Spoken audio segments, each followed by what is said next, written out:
Wow, good afternoon. Higit na pala alas 12, mga busing.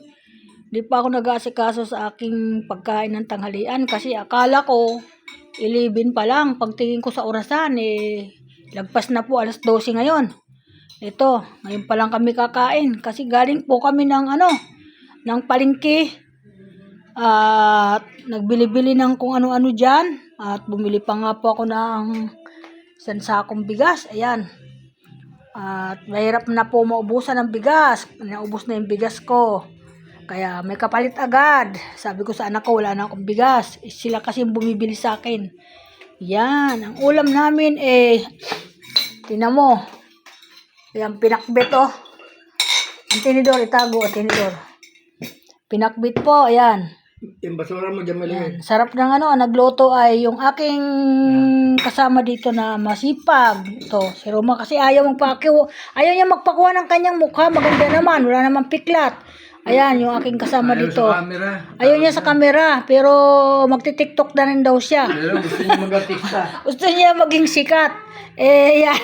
Pero ayaw humarap sa camera, talikod lang daw siya. Yan mga guys, mga bossing. Ang natira sa akin, isang pritong isda. Ang nahuhuli talaga, minsan nauubusan. Ganyan. Yan, asawa ko kumain na. At mag-iihaw sana kami ng baboy. Bumili siya ng 2 kilong pang-ihaw. Ay kaso pagluto na si Roma ng pakbit na gulay at pritong galunggong. Sabi ko mamaya na lang panghapunan, sabi ko.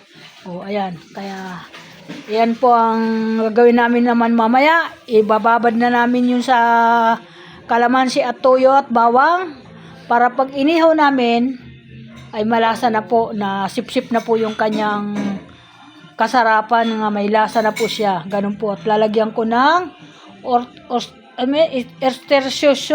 estersyos.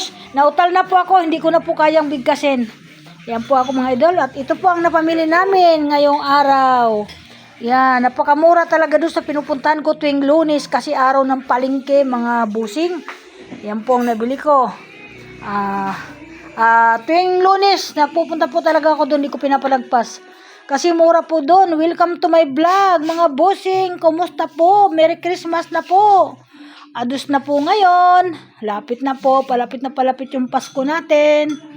Ayan. Napakaganda naman ang panahon at napakalamig. Malamig ang simoy ng hangin. Kaya malamig lagi si Siongo. Tingnan mo kasi hindi siya nainitan dahil malamig. Yan. Punas-punas lang siya ng bimpot. Tapos ng kumain, busog na naman. Sabi niya gano'n, sabi niya sarap daw ng ulam. Sarap daw ng luto ni Roma. Ayan. Ayan nakachamba si Roma sa loto. Ayan. Ayan. Ganyan talaga. Ayan. Hindi pa yan ang maluluto, Roma. Marunong ka ba, Roma, mag-kaldereta? Kalderetang baka? Ha? Hindi pa na luluto yung kaldereta. Madali lang, basta pag nagluluto ako, panuorin mo lang siya.